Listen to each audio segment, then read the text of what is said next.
He is ready. Reports are coming out that Joe Flacco plans to play on Sunday against the Chicago Bears, proving to be a must-win coming off of the loss against the New York Jets. We're going to break it all down along with other updates for the Bengals going into this game on Sunday. Welcome to the jungle. This is Isaac Coffman with Bengals Digest. Happy to see you Bengals fans. We want to hear what you have to say, so be sure you leave a comment down below what your predictions are for this Sunday. So the big report has been this week, Joe Flacco dealing with that injury. It is a shoulder injury to his throwing arm, so a lot of concern there. But there's been a back and forth. He's been 50-50. Zach Taylor's been commenting on that. But there's a new report that's just come out. This is coming from Ian Rappaport saying that at the moment, Joe Flacco looks to be playing on Sunday. There can still be a setback. It's not a guarantee, but the confidence level from earlier in the week, which was more of a 50-50, you got to think this is going to be more on the 60-70% at least. And we've talked about this, me and Nick have in other videos. Be sure to check those out as well, of why the Bengals need Joe Flacco to start. Jake Browning has not instilled the confidence that they need in this type of a game. This is a must-win game. They are sitting 3-5 going into this game, and after the Bears game, they have a bye week. So the thought is, if they can get Flacco out there, if he can put up the offensive numbers, and maybe not to the grand scale that we have been seeing him doing, but just don't turn the ball over.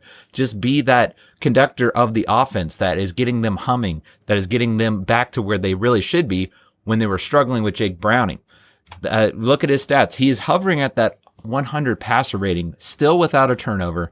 If you can just get the reliable Flacco back there, compared to what Jake Browning was doing, he was not pushing the ball down the field. He was turning the ball over. They need that kind of offense production going into the Chicago Bears game. So that's the hope that we're seeing, is that he is healed up enough to at least play.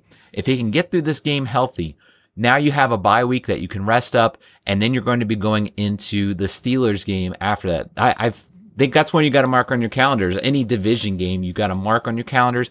But depending on the outcome of this game against the Bears, that is going to be a much bigger game. That's going to get them back into the playoff race, but much more the division, depending on what the Steelers do as well. If the Steelers lose, the Bengals win, you're putting yourself back in it, because that Jets game was a major setback for them. So look for this to be something to keep an eye on, because I believe their chances of winning go up much more with Joe Flacco back there. So keep an eye on that. It's positive news to hear that he is going to be more than likely starting. That is what is coming out of the reports wise. Something else to keep an eye on when it comes to injury report. They have Oren Burks questionable. Looks like it's something to do with the groin, things like that. Dylan Fairchild is not given a designation yet, but he has been dealing with some kind of knee issue. If you look at Joe Flacco again, he has that shoulder. Trey Hendrickson is going to be the other big name. It looks like he's going to be doubtful. Not good, because this defense needs to improve, and not having Hendrickson starting, that's going to make it that much harder for them to improve this week. BJ Hill was listed as well. He normally gets that veteran day off, so just keep an eye on that as well. Cedric Johnson is coming off of the IR. They're still not listing him as any kind of game status as of this recording right now. Dalton Reisner, the guard, he's been playing a lot of left guard there in place of Dylan Fairchild. He has had some kind of illness, so that's another one to keep an eye on, because if it has to do with the illness, it has been a couple weeks now, and he's been a reliable and solid part of that offensive line that has kind of rebounded here recently. Cameron Sample is another one. He has not been designated yet. Logan Wilson has been getting a lot of attention when it comes to the trade reports. He has come out and said he wanted some kind of trade, but he was also doubtful. But due to an actual injury, it wasn't because he was sitting out. It wasn't because he was protesting this trade or anything like that. Some kind of calf injury. That's what's been coming up on the reports. So that's a possibility. He might not be ready to go, along with Marco Wilson. He is listed as doubtful. So those are kind of the other names to keep an eye on. Obviously, Joe Flacco is going to be the big name. He is leading that offense back to where they are humming, and you need it against the Chicago Bears. This is, again, a big game. There's just not much confidence in Jake Browning. That's what it comes down to. And I hope if Jake Browning, in some shape or form, if he does not start because there's a setback with Flacco or comes in later in the game, I hope that he can excel because they need him to. They need him to step up, not be what he was earlier in the year where he was turning the ball over and just wasn't.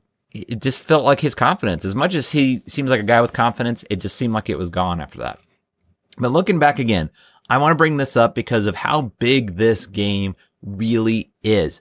If you can get a win on Sunday, now you've got the bye week where you can rest your guys, all these injuries that we just talked about, guys can get more back up to 100%, including Joe Flacco, but you have that Steelers game. Then you look at the rest of your schedule. Certainly there's tough ones in there. The Ravens and the Patriots, the Bills, those really stick out. I continue to go back to those last 3 games because we are on a Burrow watch. That is potentially when he could return, those last 3 games, and you're not facing a stiff competition there. You've got the Dolphins, who are a complete mess right now. They don't look like any kind of competition. Who knows if head coach will even be there by that game. And then you have the Cardinals as well. They have not been that type of a team that you would think are a threat. And then the Browns. And I know what you're saying. They just lost to New York Jets. But to me, if you want to stay on the positive, that was the wake-up call this team needed. This is a young team. They were playing with more of a arrogance or just cockiness more than a confidence, I would say. There was just something about them, and you can't do that. This is the NFL. It doesn't matter who you're playing, if it's the New York Jets, if it's any of those 3 teams that I'm mentioning there, if it's the Browns, the Cardinals, Dolphins, you need to play with an edge. And that's the hope, is that this week they come out with a fire. They just come out fast, get ready to go. And a key to this game, I believe, is going to be Chase Brown, because that offensive line has improved significantly. You saw him even against the Jets, against the Steelers. The run game really has come alive. So as much as they need Flacco in this game, they can rely on Chase Brown if this offensive line continues to improve like they have, or play at the level they have been the last few games. Get those holes open for Chase Brown, because you see he's that explosive player. Get him a hole and he can run through it, averaging nearly 10 yards. I believe it was over 10 yards per carry back in the Steelers game. And he doesn't need to do that. Just be productive. Just take a little bit of that pressure off the passing game. Then Flacco doesn't have to do it all. That's going to be the key. Be watching this running game if they can get Chase Brown going, even if it's Samaje Perine. But I'm going to still say Chase Brown is the guy. He is your running back. He is your starter. He needs to get going. You can use him even in the swing, bring him out as a receiver. I love to see those plays mixed in, play action, those types of things. That is going to be the key to me. If you see him running those plays, you know the offense is humming. It's ready to go. One other thing I want to bring out, because what's also been under the microscope a lot this week has been that players only meeting, these demanding of trades that we've been seeing with Logan Wilson, with McKinley Jackson. Zach Taylor did say he applauded the culture. And I'm going to say with Zach Taylor, that's a positive with him. He stresses that locker room, having that culture. So something to keep an eye on. Right now, you're kind of seeing those cracks with the trade demands, but sometimes those types of things have to happen. You kind of have to have these players-only meetings, kind of get through the adversity. Maybe that has been caused because of the Jets game, but something to keep an eye on. I think as long as this culture in the locker room stays true, they stay together, they can overcome this challenge that's in front of them. It's going to be a big challenge. It's not going to say that this is going to be some easy task. The Bears are a much better team than the New York Jets. So stay tuned for all that. That's just some pointers to keep an eye on going into Sunday, but we want to hear from you guys. What is your predictions for this Sunday against the Chicago Bears? It is definitely a must win, in my opinion. So comment below your predictions, your confidence level going into this game. So that's going to do it for now, guys. As we say, Hoo day.